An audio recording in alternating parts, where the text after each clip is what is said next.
We're here, and I think we're going to look at Starship Simulator. Let's do a little trailer review. This is in our wheelhouse, man.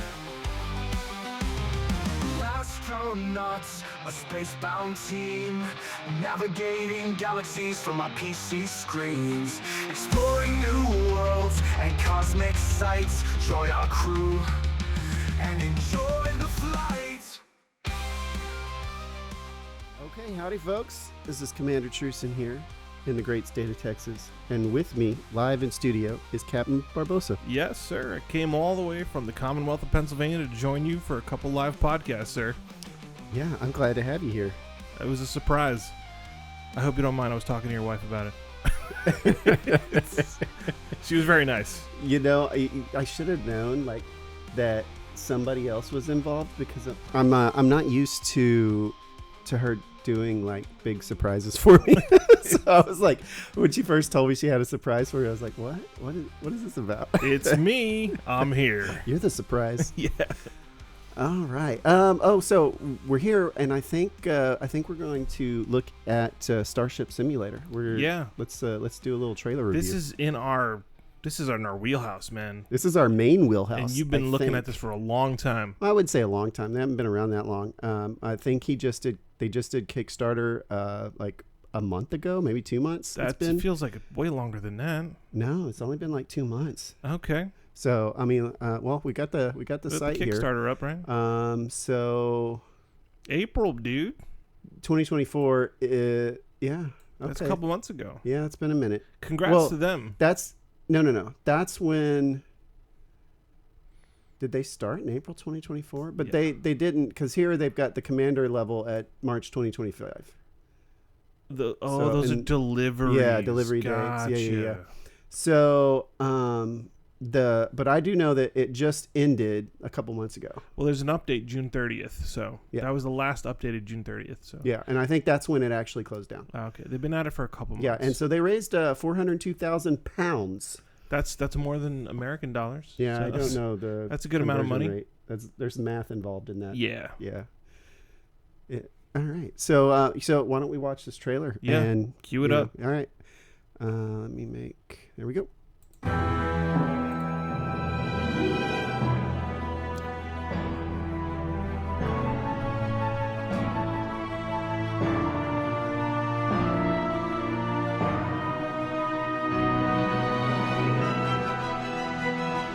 One-to-one scale Milky Way galaxy. Yeah, so an interesting thing they're doing is they pulled in real galactic data that they're basing all of their star systems off of at a one-to-one scale.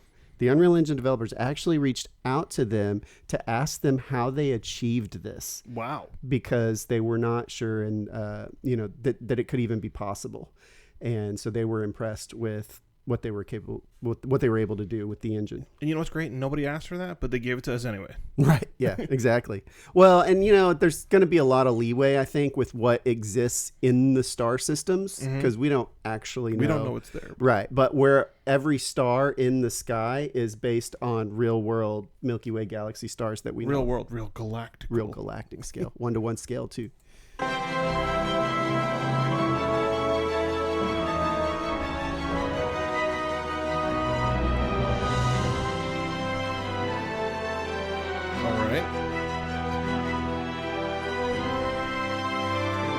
Dangerous stellar phenomenon. It's super dangerous. It's a black hole. Don't go in there.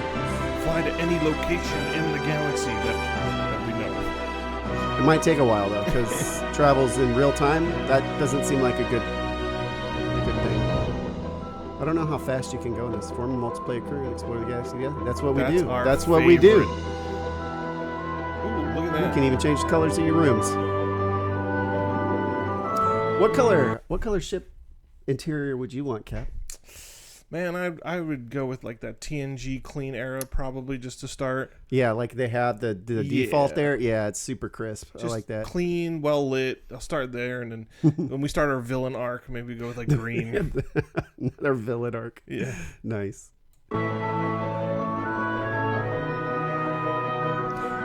What do you think about the uniforms? So I noticed that the uniforms are very kind of modern militaristic. It's not like science fiction uniforms. It looks like it's more like if the military were to keep going and this is where we would end up. Well, I mean, like, that's kind of what Gene Roddenberry did, but they have their own take. And yes, it's a little reminiscent of, I would say, like the Voyager DS9 uniforms, but it's still its own thing. And I'm cool with it. I like it. Go with it. All right. I did see like a cool flight jacket in there.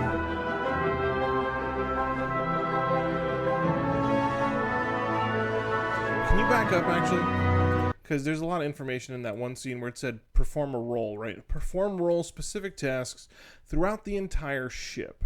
Now, when I played the demo with you, there was a bunch of roles. I want to say like maybe 10. I don't exactly remember. Even a passenger was an option. Yeah, so actually on their website, I think it tells you kind of, perform your role. So there's the captain, the pilot, a science officer, tactical officer, engineer, a doctor, a morale officer, and a passenger. Now, what they don't cover here that he's talked about during his live streams is there's also like a chef. And I saw steward in there too. Yeah, steward. So this isn't all encompassing. It's any role that would exist on that ship is going to exist. You know what's great about this too? There's basically a passenger, right? So you got all your like techie friends that want to play Starship Simulator, and then there's that guy that is missing out because he doesn't know how to do this. But you could bring him along for the ride and the experience anyway. Right? Yeah, as a passenger or whatever. And what he has said is that the crew, I think the number is somewhere along the lines of like 200 crew members on the ship. You're going to play whatever role you want to play, and the rest of the crew is all AI driven. But you can command them, give them tasks, and they'll go do those tasks. So it is, you'll always have a full complement, but it's, you get to play what you want to play. So you might just want to be a regular engineer. When you have an AI like chief engineer telling you what to do. I want to be part of the lower decks. I don't know how I feel about that. Yeah. I know. Hey, what do you know, bud? Right. I come from the real world. Let's keep it going. Let's go. Okay, Engineering. Fully simulated. Thousands of components. Yeah. Yeah, he's building this as if he was designing an actual starship. That's cool. Like, it's actually blueprinted. And there's all the piping and tubes through the ship. You're more than welcome to be the engineer. And now we've actually played around with that whole every button on every console. Because, a lot of games, they'll have consoles and they're just for looks. They're just for shows. In this ship, everything serves a purpose. It's there for a reason. That's great. And, we played around with that. See, the demo that they came out with for their Kickstarter, they had a cold start demo that let you basically power up the ship from nothing. I remember that. It took you 15 minutes to turn the ship on. Yeah, there was a lot of steps involved there, and I got a little lost myself. You got a little lost. I got a little lost, yeah. I mean, once you learn the ship, you'll know the ship, and you can probably do it with your eyes closed. But it's a little complicated. I mean, there's a lot of things involved with starting a nuclear reactor. There's definitely reasoning going on there, and logic. But I love it. I absolutely love it. Girl, I know how to turn on a starship. It's beautiful. It's a black hole, right?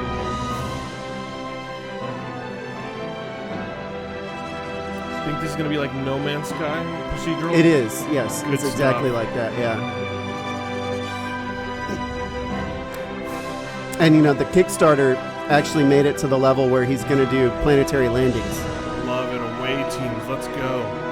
And no Galaxy teleporters. awaits. No teleporters in this, so you actually have to be shuttled down. Yeah, dude, teleporters are a weird thing, man. Like, people they say like you die and then like you're reformed somewhere else. That's just a freaky thing.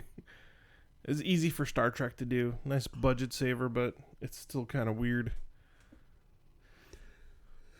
Yeah, another interesting thing with this is he's going to so it looks like here you got real structural framework, which we saw in the video. Yes. Fully simulated systems, which like life support. I'm so excited. Sensors. I don't know how that's all going to work.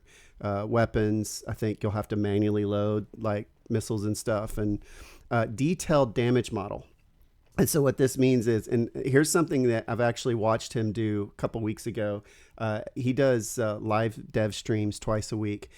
So you can actually watch him develop the game, which I think is really cool. Yeah. And one of the things he did, though, is that like the carpet over time, as it's being used, will get dirtier and dirtier and actually has to be cleaned. Can someone vacuum this? Come on.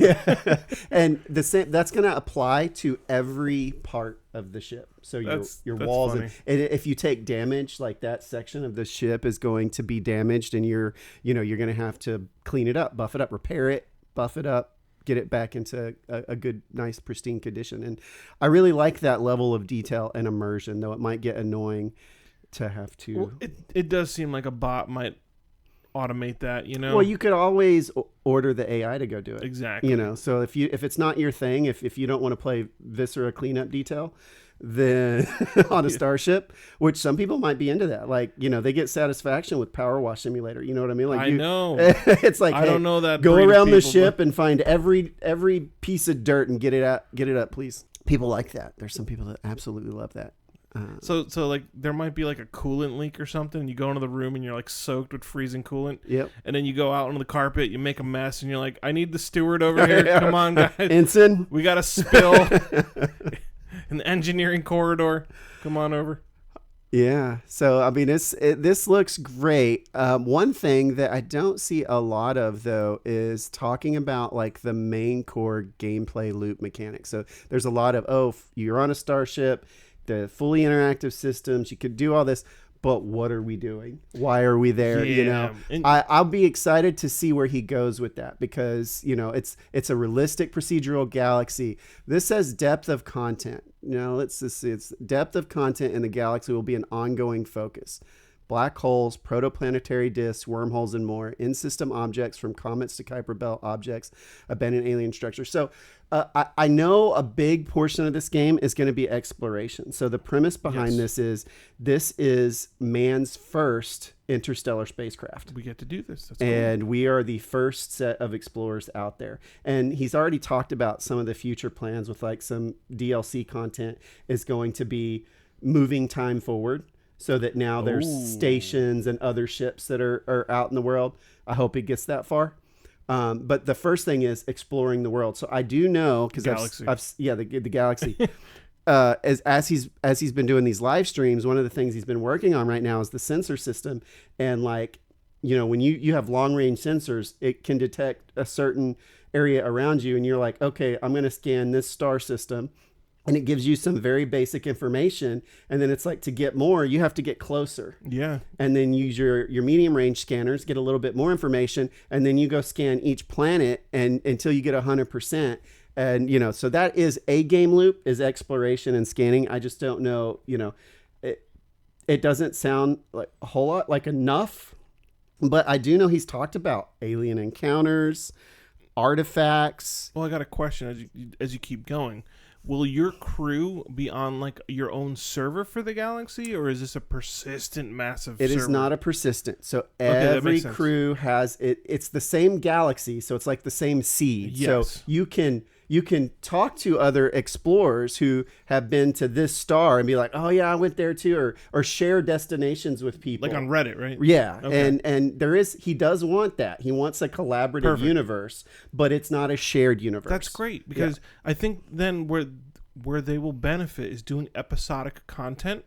Like they could put a big derelict freighter, and then they can tell us, hey, if you go here, it'll be kind of like a mission to go explore the derelict freighter. And so with a galaxy this massive, they could just keep dropping lore missions. They could keep dropping anomalies, things to explore. Yeah, they could just do whatever they want, essentially, because it's open-ended. Oh, and so much. It does say Starship Simulator, and usually simulation games are a different breed, because like missions and story, like, well, no, I should say story isn't a driver usually. Like if you do flight simulators, you just want to learn how to fly the plane the right way. Like, so are we like flying the ship the right way? I don't know how to better explain that, but yeah, we want right. I get it, and I mean, he has said that his whole idea behind this game was, what if someone handed me the keys to a starship? How would I use it? It is very sandboxy then. Right. Yeah. You want to go to Pluto? But there's going to be things that we interact with, right? But there's Yes. got to be things to do, because it can't just be. And I do know, like, resource, like, you're going to be limited on resources. Your ship has what it has on it, and you're going to be out in the galaxy, and it's like, oh, something breaks down and you don't have the resources to fix it. Now you need a geologist, you need some scientists, scan planets to find these resources or asteroid belts.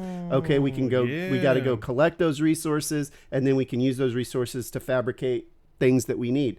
And so he's talked about that a little bit, in that, if a wall panel gets destroyed, you have to physically replace that wall panel. And that costs resources. Where do you get those resources? And the way it's going to work is, small item. It's like 3D printers, almost like a replicator. Yeah. But he's talked about it in terms of it's a 3D printer, so it requires material to make something. Got to shove the molecules in there. Yeah, and there's different sizes of them, and they can't create biological stuff, so it's only fabricated. Yeah. So you actually have to grow food. If you want food, you got to find it or grow it, or things like that. So that's a cool system. Yeah, that works. There will be alien races out there, tech levels, it looks like. So, and here he has, deck crew, command, science, engineering, tactical, medical, passenger, and stewards. So that was on the Kickstarter. It's not on the main page. It's interesting. But I don't think stewards are a big selling point. But again, bring your friend along for the ride. Some people like that. Right, it's to serve drinks as a bartender. Some people like that role. I mean, I play Space Station 13 and Space Station 14, and the bartenders really get into it. I mean, they love their stuff, The Guinan, I guess. Yeah, exactly. They're a therapist on this Starship Simulator virtual game. Clean the ship as a janitor. Yeah. Some people love that, and especially too with how deep the systems are. Like, if you want to introduce somebody to the game, and it's like Space Station 14, it's like when I get you to play that game, I'm not telling you to go be an engineer, because the systems are way too deep to learn the game. But guess what? A good role is just to learn the basic ship layout and the janitor. Yeah. Because you're not going to break anything. We got a spill. I'll put my little wet floor bucket down. You're changing light bulbs, Got you guys. So I think it's good. I like that. But here it is. Make delicious food as a chef. So there's cooking, and I think there's a musician. He put a piano on board, and cool. You can play it like a real piano, and upload like MIDI music and stuff. So. Well, this game definitely seems like a co-op party. I love that it can take so many players at the same time. You can have so many different roles, and you can grow into that role with the people you play, almost like a tabletop game. Like, you're gonna want to keep coming back with the same crew, it seems like. And look, there's the milestones that they funded. Let's go over those. Okay, yeah. Well, before we do that, I do want to tell you that already there's a huge role-playing group behind this. That I see them talking in the Discord all the time, and they run little missions, little kind of like D&D style missions on the ship in the demo. So CaptnBarbosa's coming, guys. CaptnBarbosa's coming. All right, so here we go. We got funded. It says add native room scale VR support. Okay. So play in VR. Right. I think I could get behind that a little bit, maybe. We're already building the game with VR in mind, but at the same time, we're keen for it to be a polished experience. With additional funding, we can take on a dedicated and seasoned VR developer. So that's probably going to be one of the hires that he brings in. Yeah, and you know what? I'll be honest with you. My dad loves playing video games, but ever since the N64 came out, there was almost like too many buttons. But he plays in VR because it just makes sense.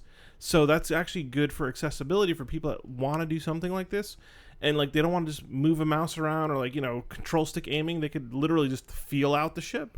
I mean, that's a dream come true, right? It's just being on a starship, and feeling like you're actually there. Yeah. Yeah. I'll do it. And we did it in Pulsar, but the Pulsar VR experience was a little rough.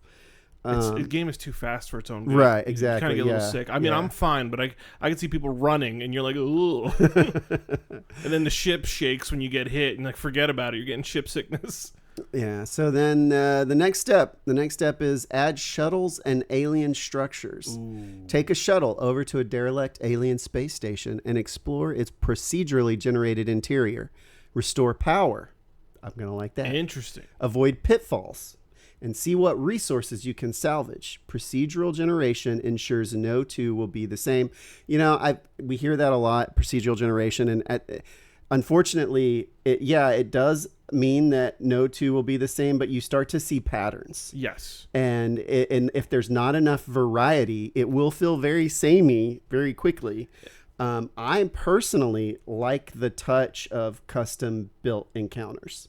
And I think if you do enough of them over time, you get a good library of them where, like in Pulsar, there's still missions and planets we go to that I feel like I've never been to. Yeah, no, I hear what you're saying. And I think that is probably, or maybe a combination of the two, so that, you get some of that procedural samey stuff, but every now and then you get like a really good, deep encounter or narrative. Yeah.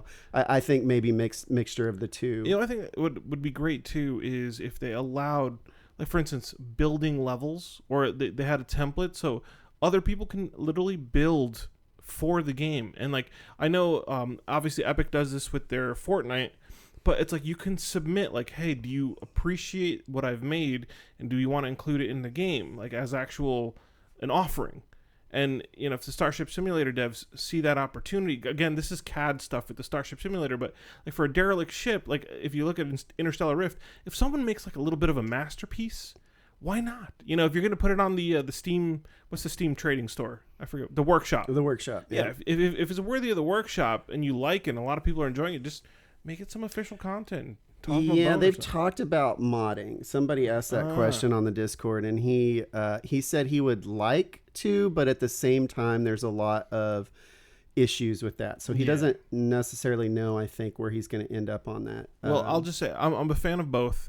When it's random, like randomly procedurally generated, yes, you get like new stuff. It has to be built by a pattern, but it can be taxing on the devs to constantly make handmade content. So there's definitely a balance of both. I personally think if you embrace the modding community, they will help carry your game to longevity. And that's exactly what I'm saying. Like you can let other people. I mean, imagine if Pulsar allowed modding, how much more stuff there would be with it. Like, it could last a long time, but once you consume all the content, then it's like it's done. But modders let you just keep going. So. Exactly. So then the next stage, they add planetary landings, and this one's going to be interesting. I was so excited when I saw them hit that milestone. And then what he did, because people were, a lot of people lately, for good reason, have been burned with these Kickstarter games. Yes. And it's like, oh, you say this and you're not going to deliver. And what he did is basically put together proof of concept before. And so he had the demo before the Kickstarter. Yes. And when they said there's no way you can do planetary landings, he took that as a challenge and went and created a prototype of what that would look like. Beautiful. And so I've already seen it in action of, the character on the planet running around. So, and there's still a lot involved there, but and it's got to tie to all the planet. You show up if it's an ocean planet. How does that work? Yes. Yeah. If I may, I want to put a side note in because this is very important to me, especially with these Kickstarters and early access games. I want to talk about the industry a little bit. I want to tell the devs, any dev, not just the Starship Simulator devs, please do micro monetization in your game, because when you have a whole population that pays up front for a game, you're holding on to the money, and the thing is you're almost like not motivated to keep going because you have your flat amount practically, and all you have to do is reach more people to make more money.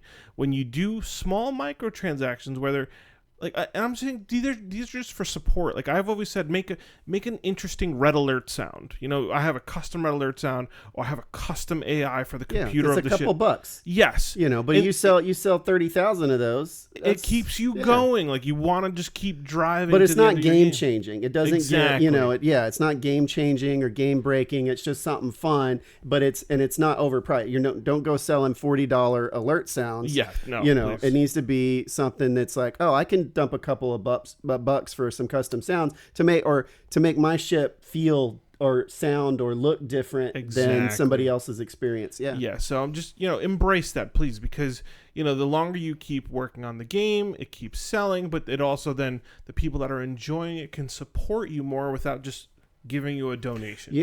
A good group that does seem to do very well with that is Stationeers.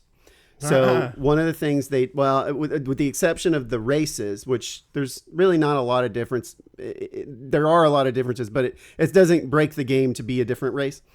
But one of the things that they just added to help support them is bobbleheads, in-game bobbleheads. There you go. Yeah, and Just it's like it's a something, couple yeah. bucks, and it's like you want to support us more, buy a bobblehead and put it in your station. Yeah.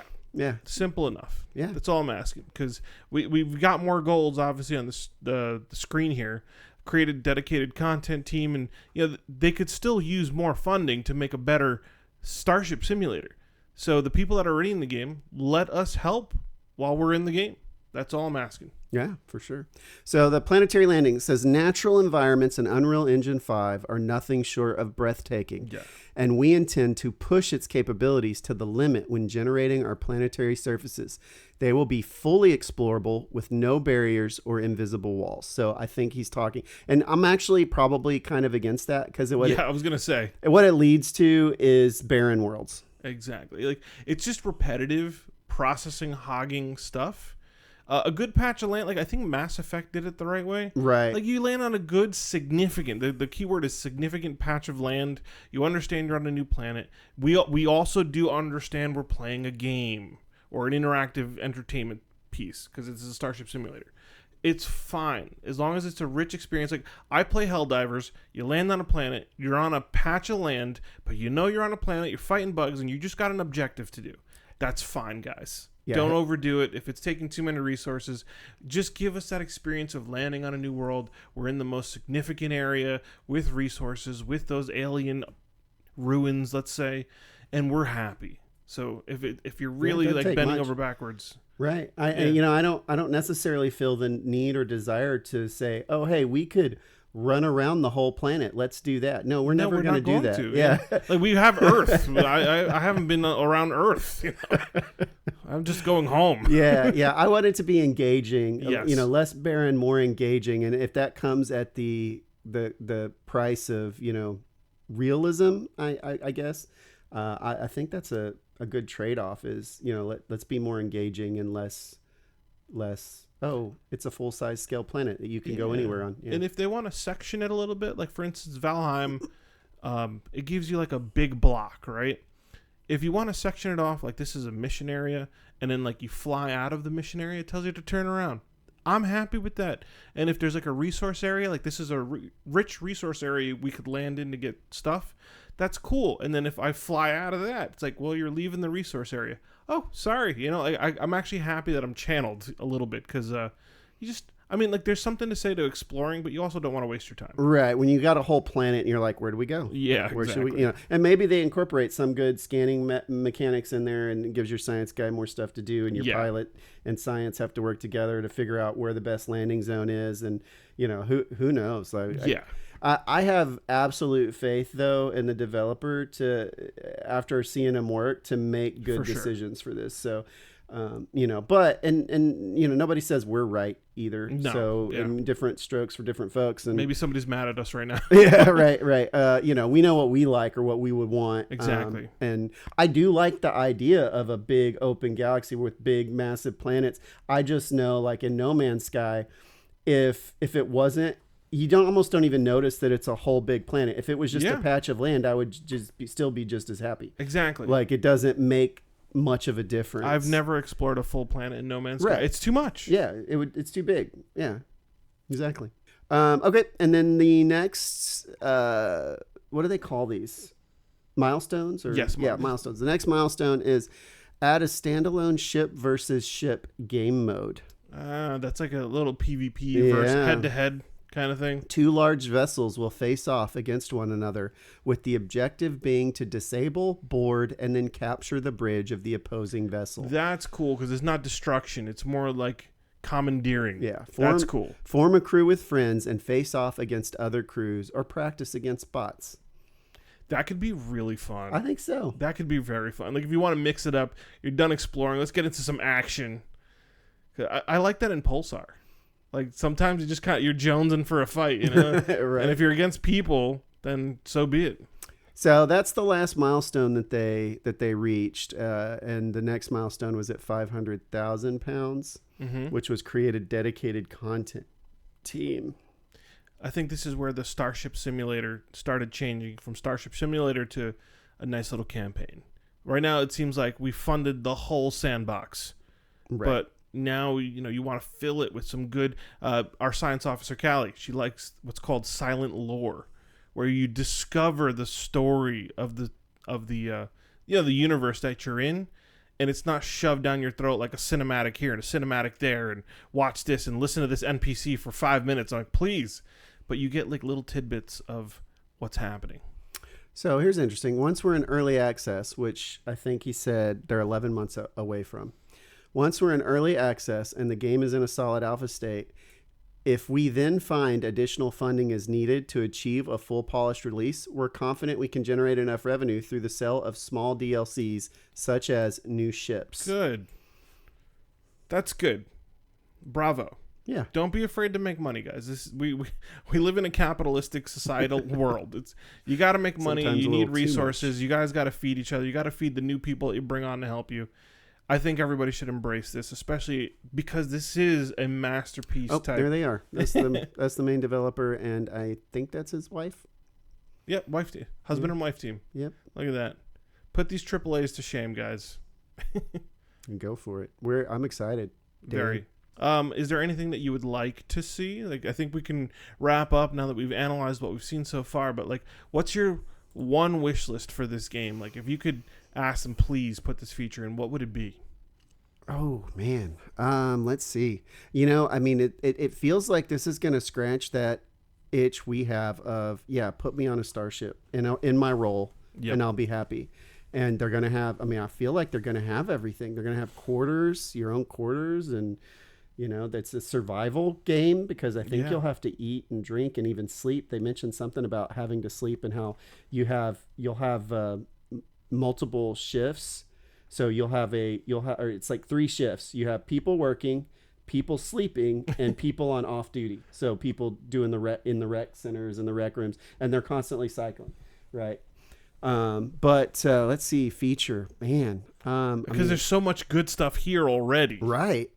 And, I want to see what he has in mind, really, because it's probably better than anything I could think up. You know what I mean? Yeah. All right. Biggest feature here that I hope he has: self-destruct. I just love the thrill of, we got to blow ourselves up. So guys. that means we're going to get into such a pickle with either an alien race or some sort of pirate that we don't want them to have what we have. Oh man, dude, we got to evacuate 200 people. The shuttles, we only brought enough shuttles for 200 of the 2,000, or no, it's 200. Well, for 20 of the 200 people. It's the Titanic all over again. All right, well, maybe in that game, the game where they have to get on and commandeer, maybe that's your last ditch effort. Like, if we can't have it, no one can have it. I picture that scene from Star Trek 5 where the Klingons get to the bridge and they blow the Enterprise up with the Klingons on it. Yeah, let's do that. You know what else you probably want to do? You want to be able to eject the warp core, and you want to roll underneath the engineering door. Right. So what about you, Cap? How do you see yourself in any role in this game? Right. Would you take up the command? Or? I would love the captain again. Like, I've watched plenty of Star Trek and all these space shows, and I do use the jargon. Like, if I had a group of people playing with me, I'm also selling myself almost as like a DM, like I have to drive that experience. That's why we're friends. Right. You do a great From job Pulsar, of it. You engage me in the science fiction world. And that's why I love playing games with man. you. So I would role play that. But what I actually want to see, and there's plenty of game shooters out there. I don't want a shooter. What I want is, if they got those content teams, or let's say you let people build stuff. Again, I'm referring to my science officer. What you got to say? Okay, well, you thought this reminded me what something we were talking about earlier when you said the biggest feature. That's something that I haven't seen them talk about, but that can, to me, really add something to the game, which would be a skill system. Yes. Or specializations. Yes, that's what so. You want. Like, if I'm an engineer, I want to be able to improve my character and add small bonuses to what I can do to contribute to the ship that makes me different from the science officer who's working, right? Yeah. I want to feel different. That would be really cool is if you got a good reputation and like you join somebody else's game, but your guy, your stats and your specs go into that game, and they're like, we can't figure this out. We need like a high level engineer. I mean, and what if they had? A good reputation. What if they even had like if you put yourself on looking for a game, there's like a crew roster and it comes up with what you are, what your role is, what your specials are, your resume. Like, oh my you're God, like, I want this guy. Yeah, I'm applying for a server. That would be cool. But it is cool. Like there will be like I bet you like there's a really good medic out there like with a med bay, and then there's like a science officer that really knows how to explore stuff but can't do anything else. Yeah. So skill system. That's what I would want. Well, going back then, I'll finish the want I want, but like there's plenty of shooting out there, and then this is explorative, but along the lines of our science officer Callie, who's been there the whole time. I really enjoyed in Pulsar, they had like an escape room puzzle type mechanic, and if they kind of included like Lara Croft Tomb Raider and like, you know, what's the other one with Nathan in it?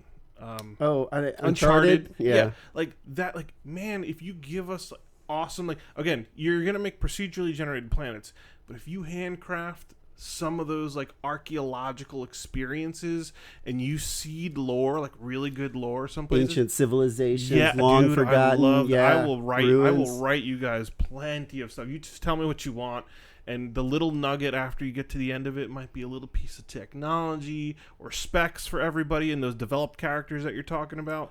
But man, that is a or knowledge. Experience. Like, yes. Don't underplay knowledge. There's an underlying, like you go into a system, you scan something, you find something that gives you this really underlying question, like, why is this here? Or who are these people? And you go through a process of steps and start uncovering that knowledge, and the reward is you learn about it. Yeah. And then you know what it is. Yeah, I would love that. You get to be one of those like lore nerds, you know, like, because there's, for instance, Star Wars has tons of books, and before like Disney got a hold of it, like I used to discuss with my friends like the old books, like the Thrawn series and stuff like that, and like you actually have this sense of like very rewarding and like achievement for knowing what happened. Like, you know, the architects of the Death Star and stuff. So if that is your reward, is like a really good fat piece of lore that you discovered, and then you go on Reddit and you're like, we discovered this, and it's like you share it, because that's what's beautiful about the No Man's Sky community. Right. You see all the screenshots, like, because there's anomalies out there that you'll never see, but someone else has to post a screenshot so you could see it. Yeah, I think Dan's alluded to that. That's what he wants. Yes. He wants that kind of interaction between the community, which is, ooh, check this out. Ooh, check this out. Like, go to these coordinates. Right. So thank me later. I hope some of that's in there. We'll time will tell. I'm excited for the early access. I'm going to keep following this. I watched Dan's stream. I try to tune into his streams every time, twice a week. Watch him and listen to him and hear his ideas and just follow the game. And it's been fun following it, and I look forward to seeing it progress. Why don't we do this? Let's promise the audience, if you guys like Starship Simulator, Cmdr.Trusin here entered the Kickstarter. I just missed getting in on it. I hope they open it up again, because I would love to be a Kickstarter supporter, because I wanted to hit like a big tier there. But we'll do updates. We're going to do periodic updates. We're going to read. We're going to listen to what they're talking about. We'll discuss it here. And maybe we can help develop the community too, with our own little take on how we like to venture in space. Yeah. From our computer screens. From our PC screens. Yeah. That's right. Alluding to our song. I like it. Yeah, so why don't we think we're done, man? Yeah. We'll wrap this up. All right. Like and subscribe if you guys like us, please. We're just a new channel. Anything would help. And if you like this content, we're going to be mainly checking out space games and survival crafts. Now, the survival craft might not be a space game, but for us, it's like in the realm of just landing on a planet and figuring out how to survive. We love that stuff. So, all right. Thanks, guys. Thank you.